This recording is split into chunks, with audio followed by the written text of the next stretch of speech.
Alright, so nandito tayo sa event meet and greet. Ayan with Pastor Apollo Kibuloy. Ayan. Ano yung nasa likod natin? Hindi. Tatag lang. Ayan, tatag lang ni Pastor Kibuloy. So, meet and greet sa mga patuloy na nagmamahal kay Pastor Apollo Kibuloy at siyuma. Kaway-kaway! Ayan! Sa mga nagmamahal kay Pastor Apollo Kibuloy, ayan. Ayan po sila, ayan. Representing Bam ng Maiso. Ay, ibang grupo pala. Ibang grupo pala, tingnan natin sa iba. Ayan, ito naman. Ay, pares pala. Persok naman. Hello.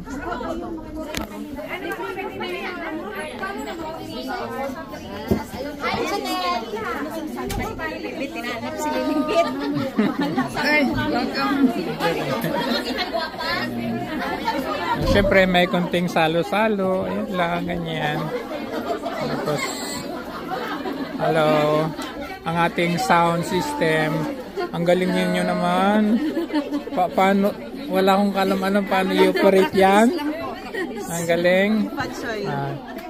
Happy Chinese New Year. Tapos konting-konting salo lang. Ayan. Mga kababayan natin. Ayan. Hello, kaway-kaway. Hello po. Hello. Ayan. Mga patuloy na nagmamahal. Ayan. Ma'am Hana, ano masasabi natin? Welcome to Hong Kong. Baliktad ano? Siyempre, hindi ito matatapos pag wala ang isang idol, Lodi. The very big boss. Ano sasabi natin dito pagdating mo sa Hong Kong ay? Ganun pa rin, nakakainggit. Buti pa dito sa Hong Kong, ang ganda-ganda. Mas maganda sana Pilipinas eh. Kung matitino lang yung mga nasa gobyerno eh. Pero may pagkakataon tayo para dyan. At isa na yan si? Sa Mayo ha, sa Mayo. Oo, ilagay natin yung mga matitino talaga, yung may mga track record. Yung zero corruption. Siyempre, number 53, Pastor Kibuloy. Tatag lang. Yan ang magsasalba sa atin. Sabi nga ni Pastor Kibuloy, tatag lang. Tatag lang. Tatag lang. Ayan. So, ito po ang ating event ngayon. At para sa Diyos, sa Pilipinas kung mahal nating mga kababayan, mga Filipino leaders natin. Hello, hello, hello. Ayan, ano masasabi mo sa... sige ka muna. Sa event natin ngayon. Mamaya ka, next ka. Mas maganda itong event natin ngayon. At least kahit na paano, nandito yung mga medyo ng grupo. Yung mga leader, kung hindi naman leader, active ng grupo. Kaya mas maganda ang ewan ko lang sa ibang mayroon pa bang parating. Pero sa tingin ko nandito yung mga leader na active o member na active. Maraming salamat. Kilala mo pala ang pamangkin ko? Si Ken Rohel, follower ka ata niya. Ay. Follower ata siya. Do. Salamat. Pagkipatay do. Ken. Magandang araw po sa inyo lahat. Pakiliman natin yung mga Yay! sa mga table, Pangat Malasakit, Sarah All International, KISS HA Group, asan sila? Taas ang kamay. DDS members, HK residents, nandito din ang Pasihon OFWs and Migrant Ilonggo Cultural Dance Troupe. Asan sila? Sample. Char. South Cotabato Overseas Workers Association. Ayun, ang BISDA. Dynamic Overseas Migrant Organization. Amiga Mix Zumba Dance Group Hong Kong. Sino pa? Kasi maraming grupo to, no? Representative po nila andito. Alyansa ng mga Magulang Hong Kong. EPANAW, Hong Kong and Mariag Hong Kong. Benguet Federation, Alyansa ng Samahang Cordillerans. Tagalog at Ilocano, Discovery Day and Shangwai Chapter.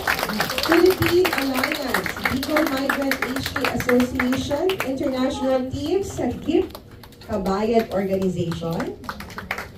Itaas po natin, Hakbang Maisog Hong Kong. Guardians GBTV2. Tama ba yan? GCLCII of Virgin Cluster Hong Kong. Aces Airsoft Group. Legion Group. Hakbang Maisog International. Ayan. New Territory and Discovery Bay Alliance Hong Kong. Ang SF Team Airsoft Hong Kong. Aguinaldo Friendship Eagles Club. United Taekwondo Academy. Nandito din ang Black Scorpion Hong Kong Chapter, Filipino Massage Therapies Hong Kong, Mindanao Migrant Alliance Hong Kong. Ayan. Meron tayong nakalitaan. Sa lahat ng mga kababayan po natin nandito ngayon, welcome po. Sino masaya na may social media? Lahat. Lahat. Diba napaka-makapangyarihan ng social media? Kasi sa pamamagitan ng social media, may boses ang maraming tao. Hindi lang yung mga makapangyarihan. Hindi lang yung mga mayayaman. Kahit sinong ordinaryong mamamayan, kahit nasaan panig ka ng mundo, pwede mong sabihin ang iyong boses, ang iyong mga hinaing, diba? Sa pamamagitan ng social media. And kami naman sa Pilipinas, ako, personally, nagpapasalamat ako na meron namang SMNI. Kasi yung hindi napapalabas sa mga malalaking broadcasting network, na ilalabas ng SMNI. So kaya nakilala ang SMNI sa Pilipinas na totoong boses ng bayan. Dahil kami sa SMNI, kahit gurgurin kami, tanggalan kami ng prangkisa, hindi yun magpapatigil sa amin para sabihin namin ang katotohanan. Dahil po yun kay Pastor Apollo Sigibuloy. Dahil siya po talaga ang namuna para magkaroon ng ganitong klaseng network. Kasi nung nagsimula po ang SMNI, isa po kaming religious network.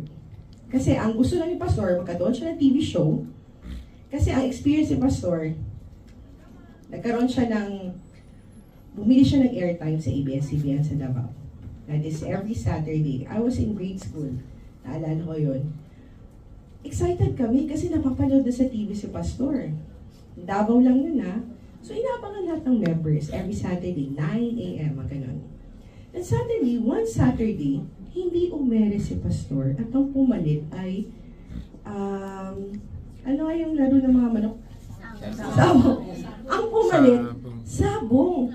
Tapos, bakit? Wala mo lang pasabi. Sabi namin, baka susunod siguro. Hindi pa rin. Tapos na yung sabong, iba na yung palabas. So, nung pag Sunday, tinanong namin sina Pastor, bakit hindi na umi-edit yung programa mo? Basta lang, nag-decide ng ABS, alisin. Kasi mas malaki ang bayad ng sabong. So, sabi ni Pastor, wala naman akong ibang purpose ng pagpapalabas ng programa, kundi ang ipaabot ang mensahe ng Diyos sa lahat ng tao. Pero ginaganon si Pastor. So sabi ni Pastor, one day magkakaroon ako ng TV network. At 24/7 mabubroadcast at walang makakapigil sa mensahe ng Diyos. And so, nagkaroon ng SMNI. So bakit nagkaroon ng news program ng SMNI? Kasi nasa batas po natin na dapat ang lahat ng TV network nag-aalat ng oras for news. Kasi nasa batas po yun. Kaya yung mga LED 25, diba? Meron din silang news. Kaya ang SMNI, nagkaroon ng news.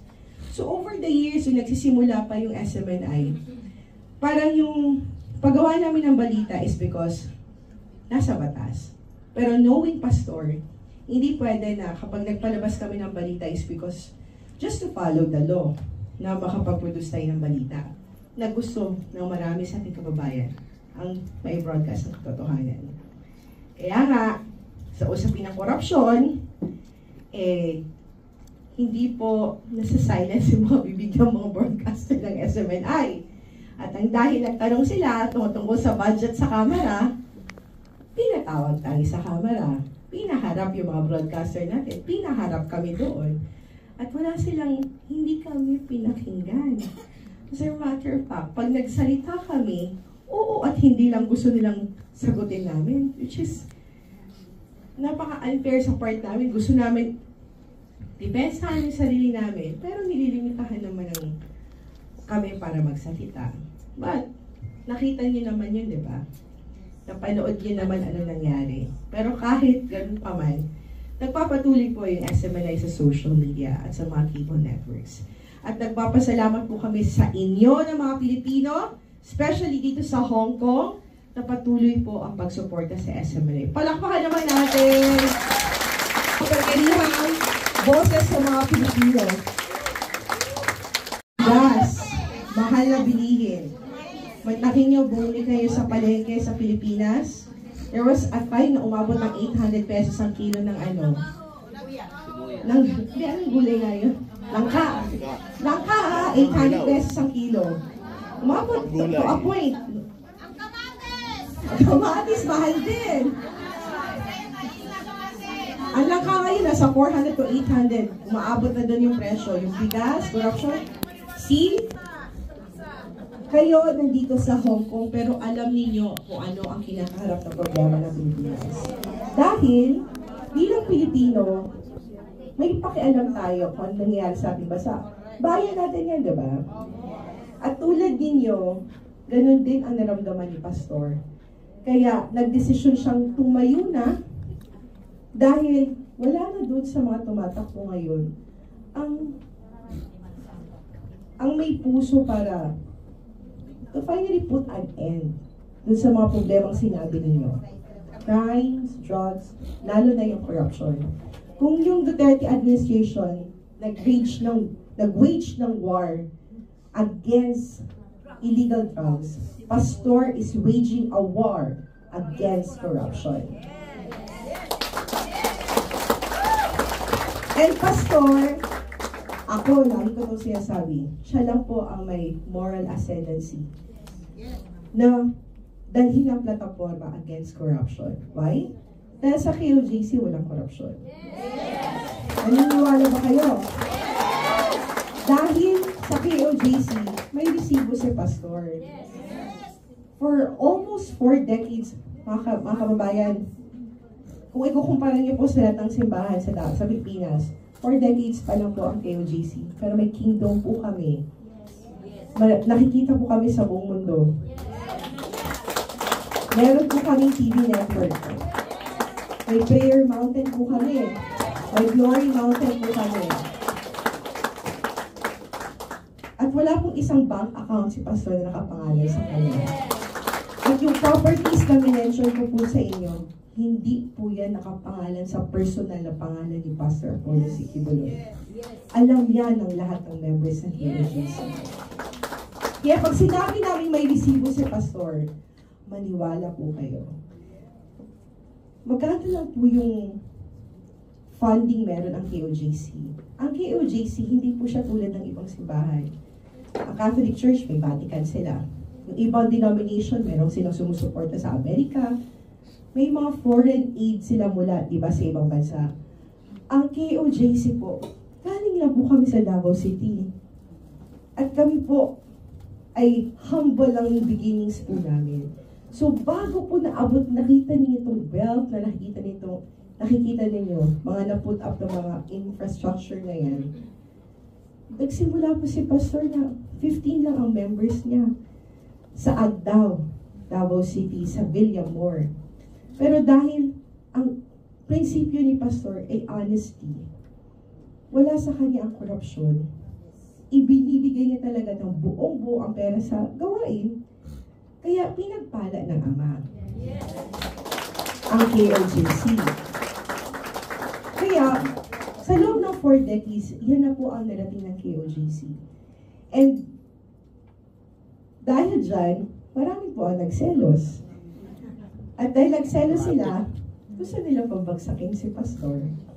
And very influential si Pastor at friends niya, kakaibigan sila ni former President Rodrigo Duterte, mas lalong marami ang nagagalit sa kanya. Dahil nakita nila nung previous election kung paano tumulong si Pastor para manalo yung mga nasa administrasyon ngayon. Dahil si Si Pastor kasi pag tumulong, wala siyang hinihingi kapalit. Kita niyo naman kung paano siya ginorder, di ba? So, ngayon natatakbo po siya sa Senado.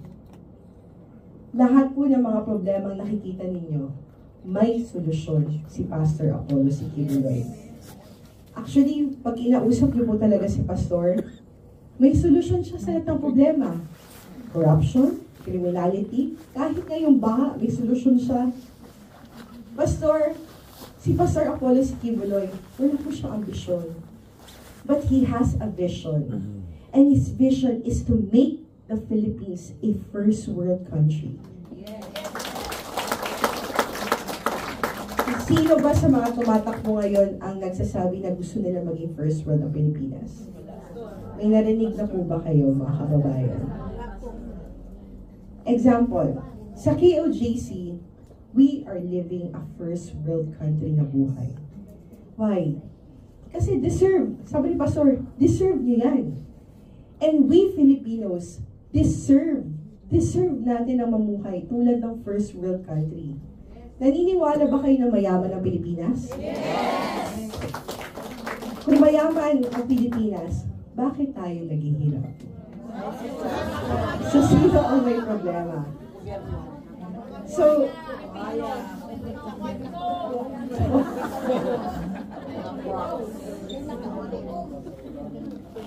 napaisip tayo, no? At marami din sa mga kababayan natin nag-iisip din. Kasi di ba tuwing election, lapit ng lapit sa atin ng mga politiko. Pero pag tayo ang nangangailangan, hindi natin sila mahalilaw. Pero lagi niyo naririnig na ang bawat boto ninyo ay makapangyarihan. Dahil sa pamamagitan ng boto ninyo, iluluklok niyo sa gobyerno. Di ba? Ang mamumuno ng bansa. So, ganun ka-powerful tayo, yung bawat boto natin. Pero kung maling taong iboboto natin, maghihirap na naman tayo. So, ganun ka-powerful ang boto natin. Di po ba? So, ngayong nalalapit na halalan, dapat yung tamang tao ang iboto natin.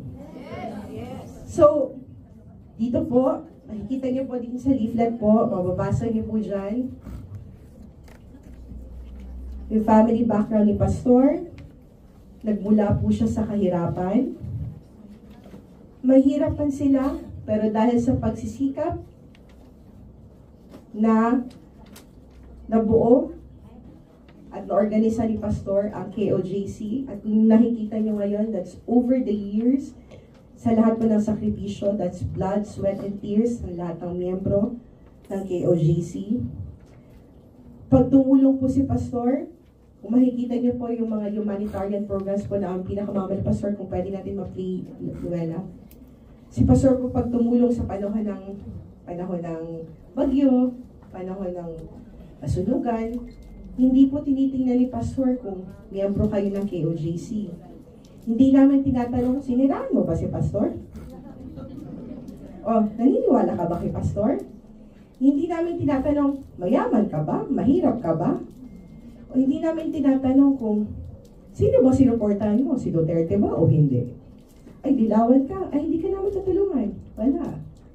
Pag nakita po ni Pastor ang isang lugar at devastated sa tuwing panahon ng bagyo, bibilangin niya sino yung nangangailangan. Pupunta kami doon, lahat bibigyan. Wala kaming hinihingi kahit anong kapalit. Wala kaming requirement na hinihingi. Basta't nangangailangan ka, tutulong si Pastor. At yan po ang nakita ng mga kababayan natin sa buong Pilipinas. Pati nga biktima ng CPP, NP, NDF, yung mga pinatay, tumutulong po si Pastor. Yung mga sa 44, na nabalitaan ni Pastor, pinakontak ni Pastor lahat ng pamilya na yun.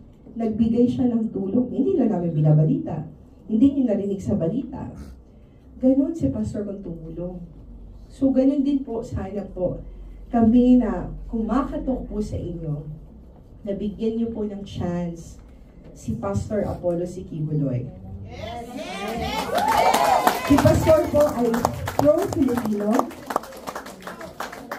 Mahal po niya ang bansa. At sana po, ikwento niyo rin po sa mga kasamahan ninyo kasi yung organization na minention ko po. Sana po, maikwento niyo rin po sa kapwa niyo Pilipino, maipabasa niyo rin sa kanila itong mga leaflet na ito, na ang nais lang ni Pastor ay ayusin ang Pilipinas. Sino? Pati sa pamilya ninyo sa Pilipinas. Nais si Pastor, ayusin po ang Pilipinas. Sino po ang ayos sa Pilipinas? Tayo. So, ang boto ninyo ang makakatulong para maayos ang Pilipinas. Si Pastor po ay may marami pong programa na nais isulong. Makikita ninyo, ngayong pong araw na ito, meron ding ginaganap na pagkilos sa Pilipinas. At ang gusto po nilang mangyari is ma-impeach po yung ating pinakamamahal na si VP Sara. Ang kanilang pong grounds ay yung pong 78 million na notice of disallowance out of yung kanyang 125 million na ibinigay sa kanya para gastusin. Ng buong December, ibinigay sa kanya yung late na. So meron naman siyang ibinigay ng mga proof, resibo, pero hindi po ino-honor. Kasi nga, ang target po talaga nila is ma-impeach si VP Sara para siya po ay ma-disqualify, magkaroon ng perpetual disqualification. Ibig sabihin, pag na-impeach ka kasi, hindi ka na pwedeng tumakbo sa kahit na anong posisyon. Yun yung pinakamabilis kasi na paraan para ma-eliminate si VP Sara sa 2028. Nakakalungkot na pangyayari sa bayang Pilipinas kasi wala pa naman sana sa isip yun eh. Yung 2028, wala pa naman sa isip ni VP Sara yun, pero inano na nila. Kumbaga, advance sila mag-isip. Kaya si VP Sara, hirap na hirap magtrabaho. Nakiusap naman yung tao sa kanila na sana, wag na muna tayo mamulitika kasi mahaba pa yung eleksyon. Kakapanalo pa lang natin, magtrabaho tayo. Pero wala. Kailangan lahat ng mga Duterte ma-eliminate natin at lahat ng mga nakadikit sa mga Duterte na posibleng maging tinik sa lalamunan natin, kailangan eliminate natin. Nandito po ako ngayon, tawag ng pagmamahal at paglilingkod sa bayan. Birthday ko po kahapon. Happy birthday! Pakain, pakain, pakain. Birthday ko kahapon, naka-reserva na yung Araneta Coliseum. Marami na mga artista na pupunta, pero kinancel ko lahat yun. Ayos. Kinancel ko lahat yun kasi bigla tayong pinatawag dito. Tawag ng paglilingkod yun sa bayan. Bakit?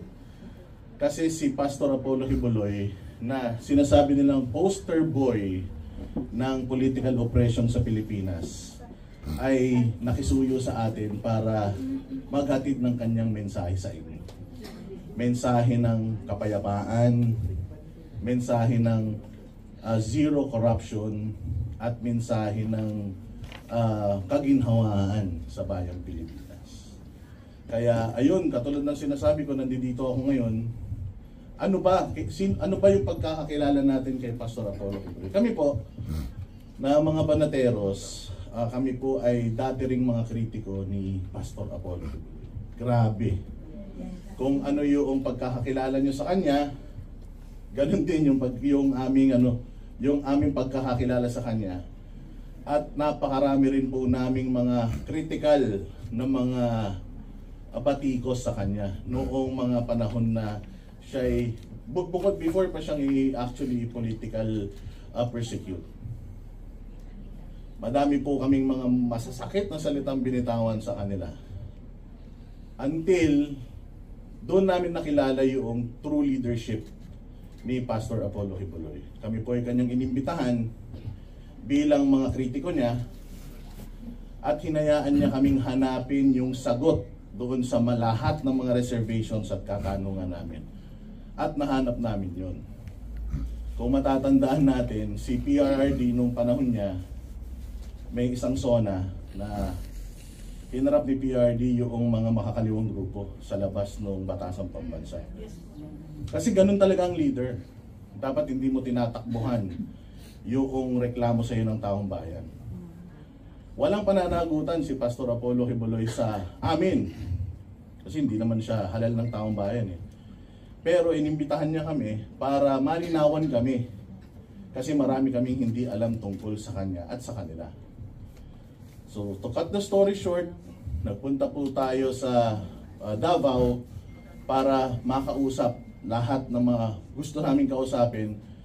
Nakita namin lahat ng mga hindi namin nakikita. Kami po actually yung unang grupo from the outside na nakapasok sa Kingdom. Ang KOJC po dati lang po silang nangungupahan. 40 years after, meron na po silang pinakamalaking indoor na cathedral sa buong Asia. At 75,000 seating capacity. At yan po ay naipatayo ng walang utang. Naipatayo po yan dahil sa pagtutulungan ng kanilang kapatiran. Hindi, kung walang pera, walang gawa. Pag meron na ulit, diretso ulit yung gawa. Kaya nga marapati yung pagpapatayo ng Kingdom na yan, chismis pa din eh. Sabi nila, kasi ang tagal-tagal nito bago matapos. Ilang taon na to na ginagawa, Ma'am Hana, itong Kingdom. More than, kailan natin nag-started? 2000 and So, more than a decade? More than a decade na tong ginagawa. O, kasi nga, lahat yan blood, sweat, and tears nila. Wala silang hiningan na kahit sinong malalaking politiko, kahit ang dami-daming lumalapit sa kanila. Wala talagang corruption kasi nakikita ng bawat isa sa kanila kung saan napupunta yung bawat pera na pinaghihirapan nila. At ngayon, malapit na matapos yung Kingdom, hopefully this year. Dapat po last year pa yan. Kaya lang, nangyari po itong political persecution sa kanya. So nakarating na po ako sa halos lahat ng properties ng KOJC sa Davao, sa Glory Mountain, sa Prayer Mountain. Lahat ng istorya ng mga lugar na yan nalaman namin. Nakita ko talaga yung leadership. Nakita ko kung gaano kagaling na leader si Pastor Apollo Quiboloy. At mas lalo pang na-highlight yung leadership na yun noong nagkaroon ng siege. Ilang buwan yun. Since November,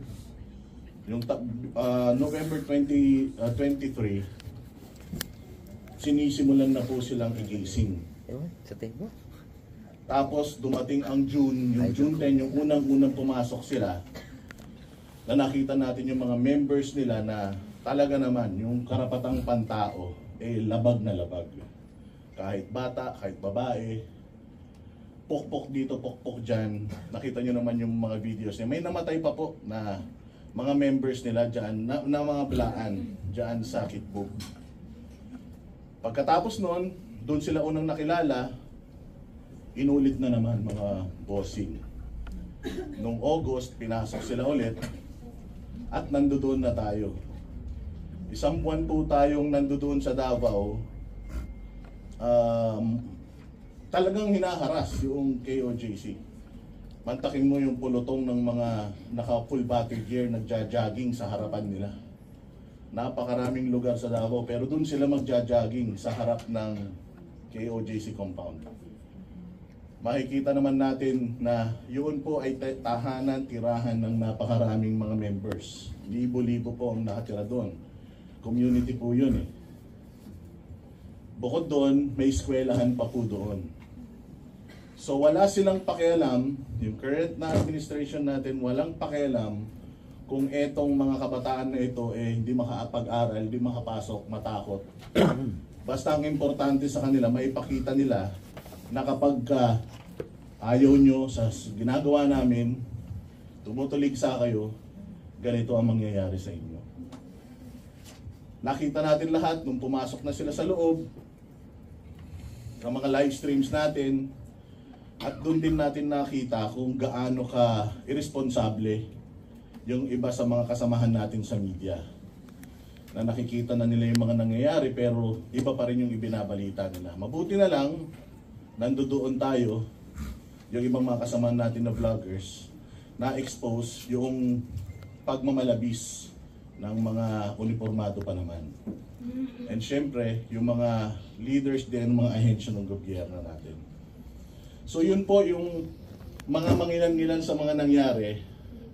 Isa yun sa mga rason kung bakit lalo nating dapat iboto si Pastor Apollo Kibuloy. Nakita natin right after nung siege, total 16 days.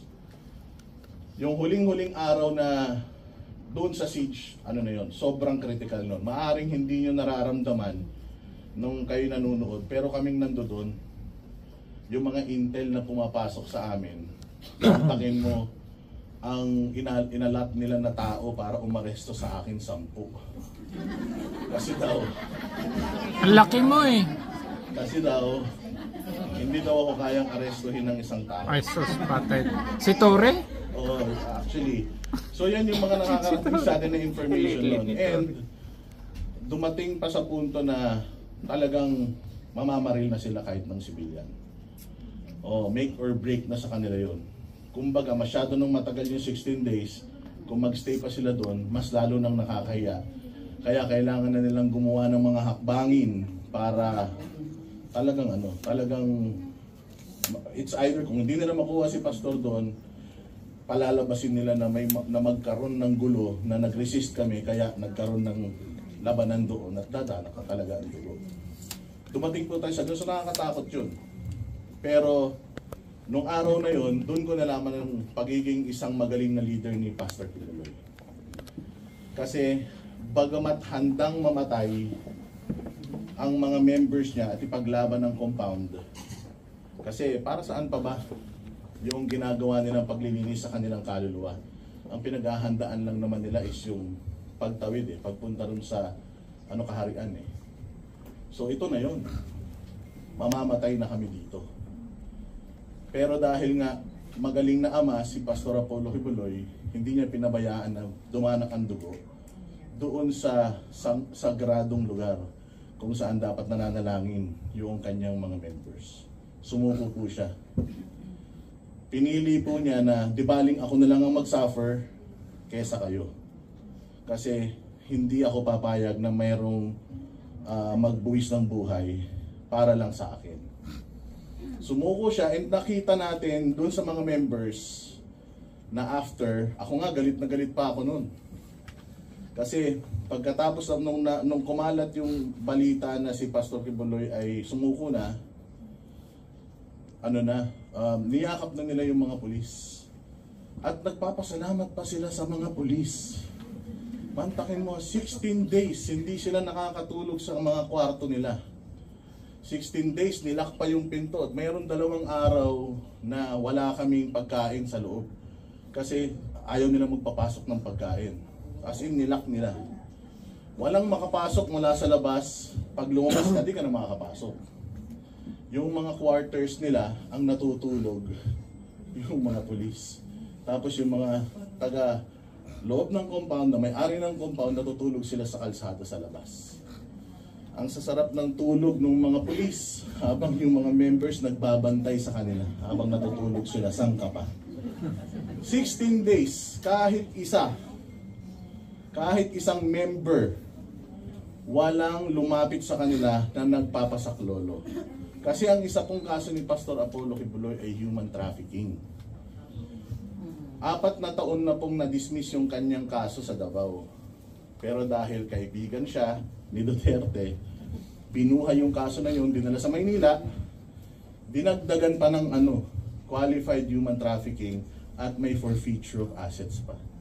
So finreeze lahat ng assets, pati yung kanyang Children's Joy Foundation na nakapagpaaral na ng milyong mga bata ay natanggalan ng lisensya para mag-operate. Dramatic yung tagpo na yung mga bata doon sa foundation kailangan na nilang maghiwa-hiwalay. Kasi yung iba, dadalhin na sa ibang foundation, yung iba ay babalik na sa mga magulang nila. Kaya nga sila nandoon kasi hindi sila kayang itaguyod ng mga magulang nila. So imaginein mo na nag-iiyakan yung mga bata dahil kailangan nila maghiwa-hiwalay. Dahil lang sa pagpamumulitika ng gobyerno. Matagal na po silang nandoon, matagal na yung mga pulis na nasa kampo. Ang ginawa nila yung mga pulis na yun, ginutom nila. Walang maayos na palikuran, walang ligo, walang maayos na pagkain. Kumbaga, hinayop na nila yung mga pulis bago nila pinapunta sa KOJC. Pagdating doon, natural, war freak na yun. Kaya pagpasok doon sa loob, talagang 30 minutes yung ibinigay sa atin para buksan yung mga gate. Pero habang nakikipag-usap si Tory sa harap, minawasak na nila yung mga ibang gates. Pumasok na sila sa loob. At naikot na nila lahat. Actually, kalahating araw, naikot na nila lahat. Pero hindi sila makapaniwala na wala talaga. Wala kasi talaga doon eh.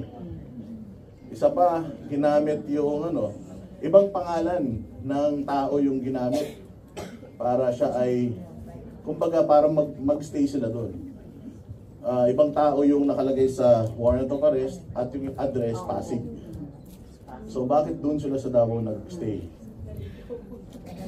So isa lang yan sa mga isa lang yan sa mga rason natin.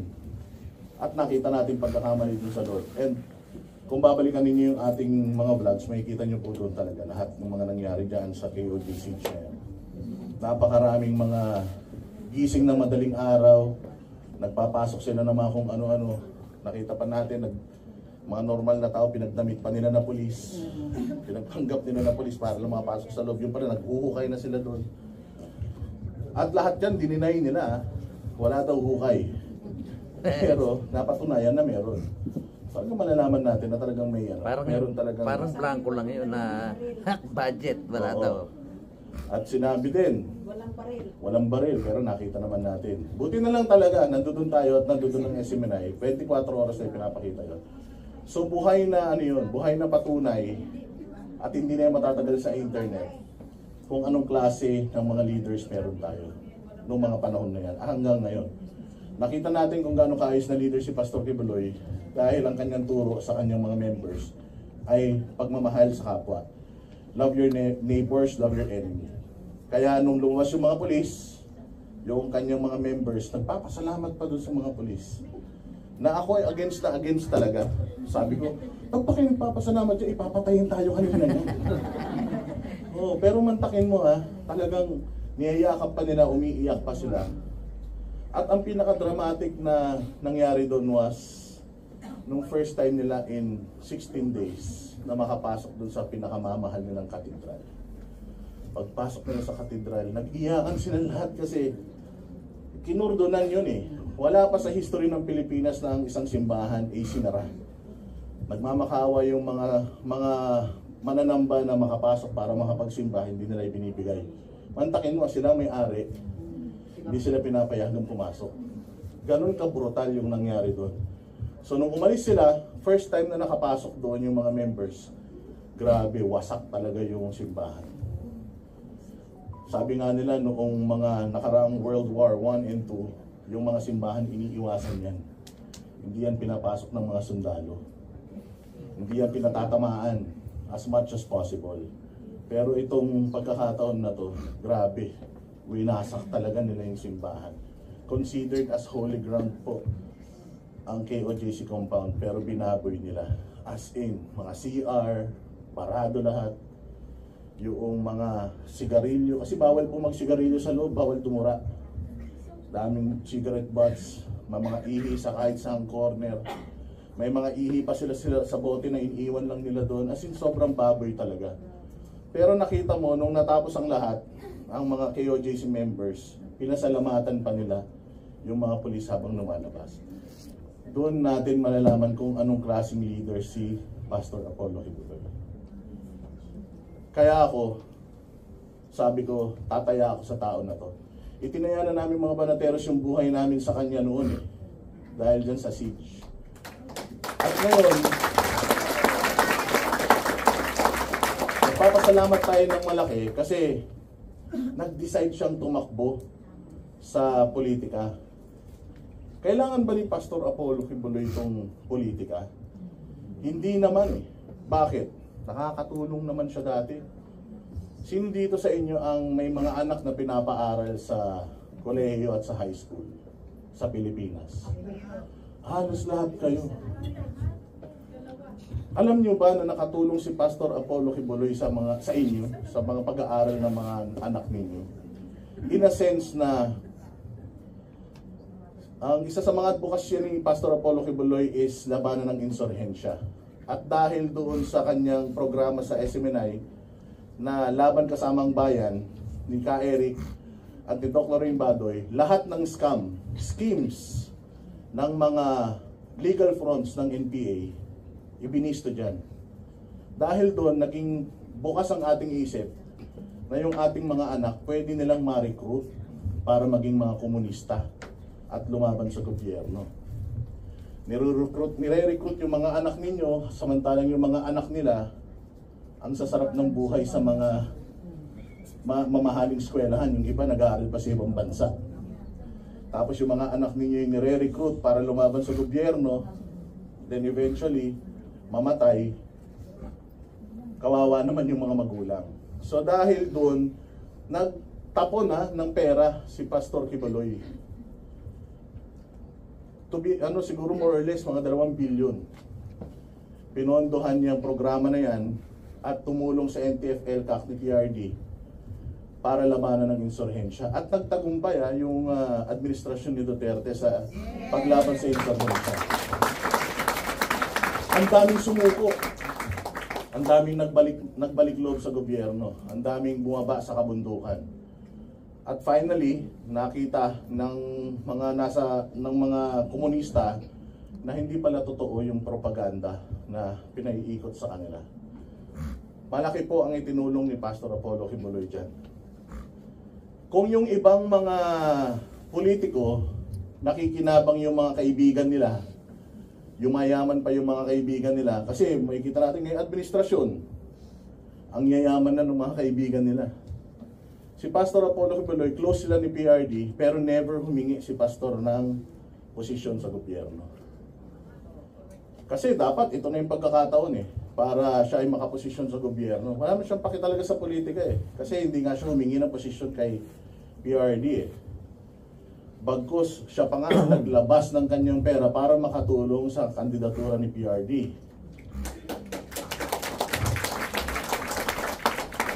Si PRD noong nagsisimula, grabe ang bashing ng media sa kanya. Ng mga dilawan, kasi mga media, hawak ng mga dilawan yan. Ipinahiram ni Pastor Apollo Kibuloy yung kanyang istasyon para doon ilabas lahat ng mga magandang nagawa ni PRD. Yung SMNI. Malaking naitulong ng SMNI kay PRD in terms of pag-disseminate ng mga information, lahat ng mga nagagawa. Kasi kung manonood ka sa media, lahat puro pangit para kay PRD Sa SMNI natin napanood yung mga magandang nagawa niya. Actually, sabi nga nila yung PCOO before, parang mas maganda pa nga yung nagawang trabaho ng SMNI para ipakalat sa buong Pilipinas yung mga magagandang nagawa ni PRD kaysa sa mismong communications team niya.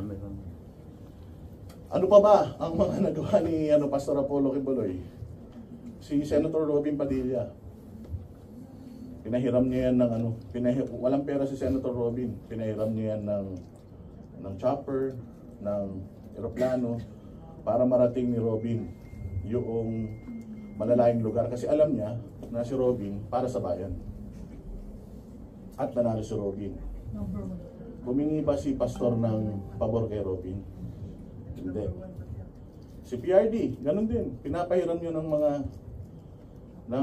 mga chopper, ng eroplano.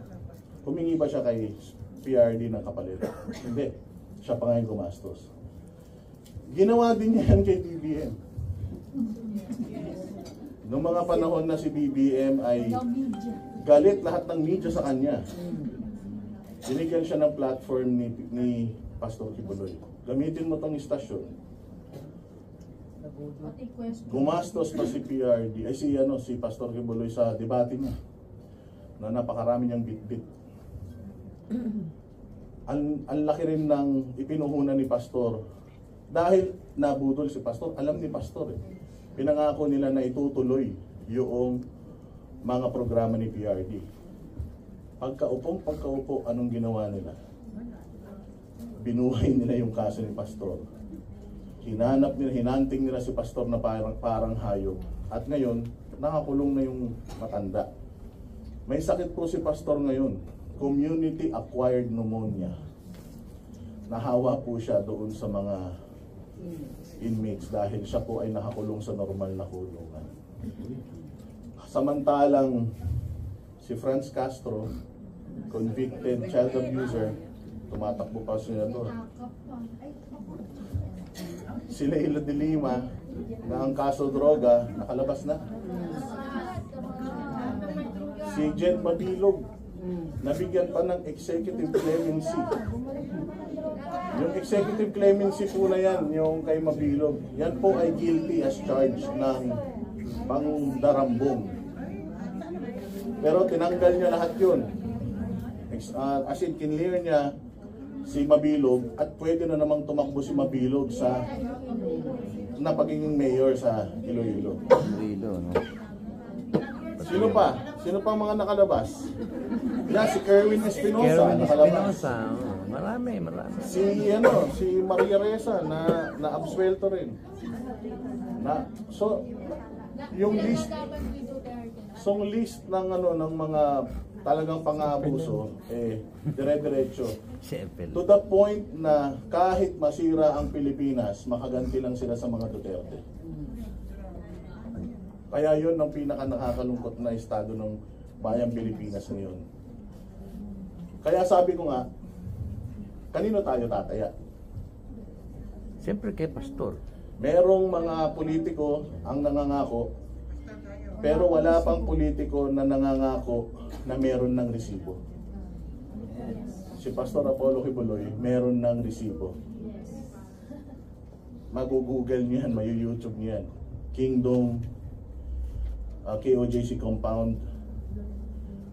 Ano po ito hindi pa po siya politiko, normal na pribadong tao pa siya, meron na siyang Kingdom. Meron siyang Glory Mountain. Meron siyang Prayer Mountain. Meron siyang Children's Joy Foundation. Meron siyang eskwelahan. Jose Maria College, 70% po ng mga estudyante diyan scholars. At kahit ibang relihiyon mo, pwede kang maging scholar diyan. At meron pa siyang mga humanitarian na mga gawain. Tuwing bagyo, nandiyan yan. Lindol, nandiyan yan. Yolanda, sila yung unang-unang mga nagpunta dyan.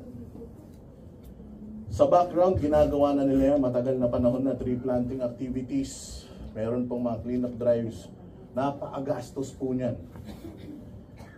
Imagine ninyo kung yung pera ng taong bayan ang gagamit si Pastor Apollo Kibuloy. Saan niya dadalhin yan? Kung ano yung ginagawa ni Pastor noong private na tao siya, gagamitin niya yung pera na yan doon sa mga advokasya niya. Sino yung makikinabang sa kanyang advokasya? Tayo, mga Pilipino. Kaya tataya ka na lang, syempre doon sa siguradong panalo ka na. Pag tumaya tayo kay Pastor Kibuloy, tayo yung panalo talaga dito. Hindi na kailangan ni Pastor Apollo Kibuloy nitong posisyon na to. Lahat na nasa kanya. Spiritual, financial, stable na siya. Pero na-realize nating lahat na kapag wala kang kapangyarihan, wala kang kayang baguhin. Tulong ka lang ng tulong, nasusolusyonan mo lang yung problema pansamantala, pero wala kang nababago sa sistema. Kaya kung bibigyan natin si Pastor Apollo Kibuloy ng kapangyarihan para magbalangkas ng mga batas, gagawa yan ng mga batas na magbabago sa buhay natin lahat.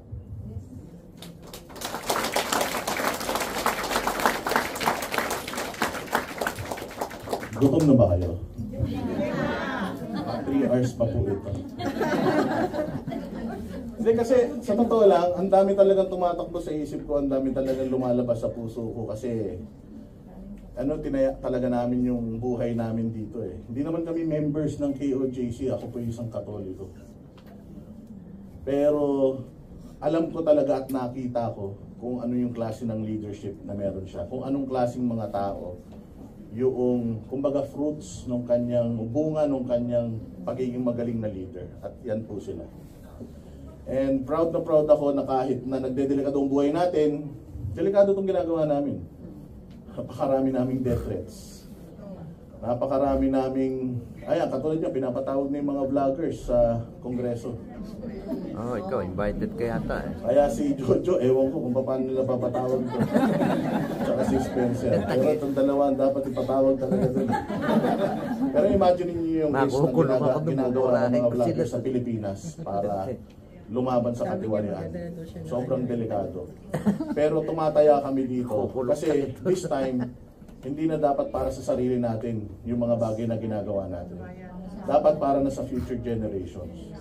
At sigurado ako na lahat ng mga anak ninyo, magiging mga apo ninyo, makikinabang doon sa klase ng politika, sa klase ng trabaho na gagawin ni Pastor Apollo Quiboloy kapag nanalo siya sa Senado. So kami, Panateros Brothers, nakataya kami doon sa siguradong panalo. Kasi hindi kami mahilig magsigali. Hindi kami mahilig magsigali. Ayaw namin tumaya doon sa mga hindi namin alam kung magtatrabaho ba o hindi. Sa lahat ng mga tumatakbo ngayon, isa lang, yung tatayaan natin na hindi na tayo mahihirapang mag-research tungkol sa kanya. Lahat, makikita na natin sa internet. At nandiyan na rin sa mga leaflets na hawak ninyo yung brief na pagpapakilala kung sino talaga siya. Ang nakilala kasi natin yung Pastor Quiboloy na may maunlad na. Nandiyan po kung saan nanggaling si Pastor Apollo Quiboloy. Nanggaling po siya sa isang kahig isang tuka. Yung problema nyo, nauna niya nang naranasan at nauna niya nang nasolusyonan yun. Kaya kung ano yung problema nyo ngayon, hayaan natin siya na solusyonan yun. Thank you very much. Number 52 po. Sana maging kampanya po natin sa mga kamag-anak natin sa Pilipinas, si Pastor Quiboloy. At saka sana po makaboto po kayo. Kung hindi man po kayo makaboto, at least yung mga kamag-anak nyo sa Pilipinas, sabihan nyo na rin na iboto si Pastor.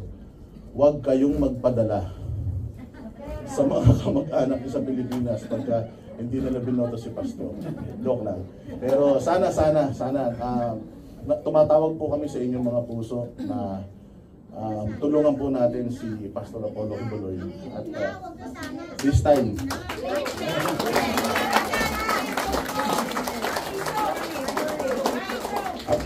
at last, meron na tayong suportang kandidato na talagang may resibo na. Zero corruption. Imagine ninyo ang Pilipinas na zero corruption. Imagine ninyo ang Pilipinas na walang mahirap. Imagine niyo yung Pilipinas na maganda yung turismo. Imagine niyo yung Pilipinas na konektado, magkakadikit, super highways buong Pilipinas. Imagine niyo yan. Hindi na tayo mahihirapan magbiyahe. Imagine niyo yung Pilipinas na wala nang drug addict. Imagine niyo yung Pilipinas na wala nang kriminal. Imagine niyo lahat yan. Ibibigay sa atin ni Pastor Apollo Quiboloy. Maraming salamat po. Boss Dada. Boss Dada.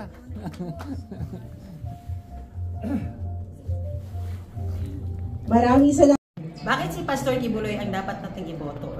Kasi isa po siya meron na pong napatunayan. Bilang isang leader, kailangan may malasakit at merong resibo sa kanyang mga plataforma. Mahirap pong maghanap ng mga leader na katulad. Mahirap pong maghanap ng leader na katulad ni Pastor Apollo Quiboloy na may trademark na talaga. So, let us vote Pastor Apollo Quiboloy for Senator. Pastor Apollo. Gusto ko si Pastor Apollo dahil malaki ang tinulong niya sa kampanya against CPP-NPA at DF sa buong Pilipinas. At talaga namang maraming tinulungan na kabataan na naging... Sa mga panahon na ito, kailangan talaga natin ang isang tao katulad kay Pastor. Na una, maka-Diyos. Pangalawa, ay marami na tayong nakikita sa kanyang paglilider at marami siyang supporter. Ibig sabihin, marami na siyang nagawa paano niya patakbuhin ang mga tao at mayroong mga progreso. Kaya sana mananalo si Pastor Kibuloy sa pagkakongres at saka lalaban ko siya sa mga pamilya ko, mga kaibigan ko, kampanya ko si Pastor. Pastor, good luck sa pagtakbo. Sana ay mananalo tayo. Pag nananalo ka, nananalo rin kami. Maraming salamat. Ang suportahan kong itong eleksyon ng mga senador, ang number 1 po sa kanya, ang kagandahan po, mayroon siyang transparency na may resibo siya. Sa lahat ng mga senador, siya lang po ang may hawak ng resibo, na that means transparency talaga, totoong tao na magiging senador sa 2025. Okay, kasi nasubaybayan ko yung kanyang plataforma at saka lahat ng kanyang ginawa. Wala akong masabi sa kaso niya. Kasi alam ko, nakita ko sa sinabi niya na 6 million na kanyang membro at yung nag-complain ay 20 na tao lang. Kaya ako, talagang gustong-gusto ko ang kanyang plataforma at gustong-gusto ko talagang manalo siya. Dahil bakit? Lahat ng sinasabi niya ay totoo.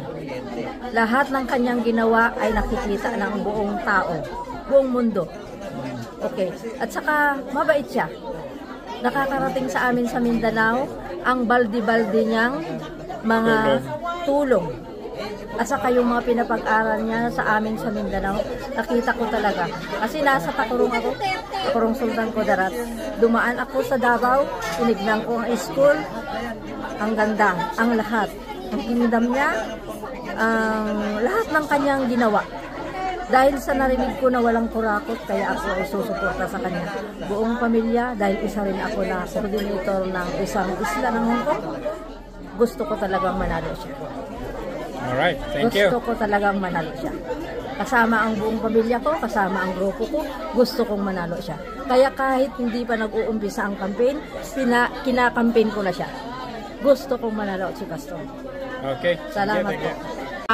Para sa bansa at sa mamamayan, nais ko pong iboto si Pastor Kibuloy at suportahan, ipangangampanya sa mga pamilya at kaibigan ko. Dahil doon ko po nakikita sa kanya ang tapang at may malasakit.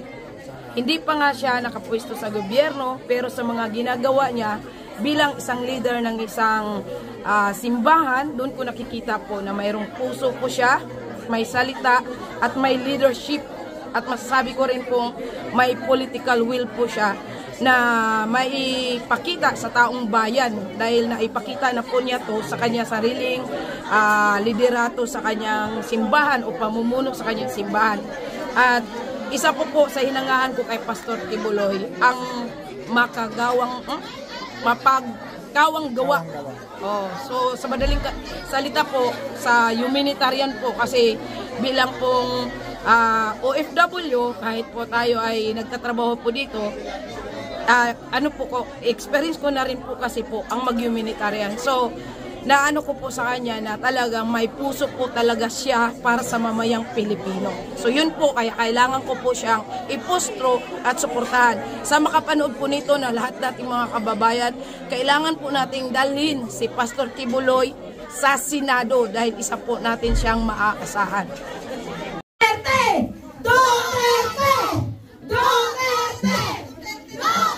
Ito pang sigaw, Kibuloy naman, Kibuloy.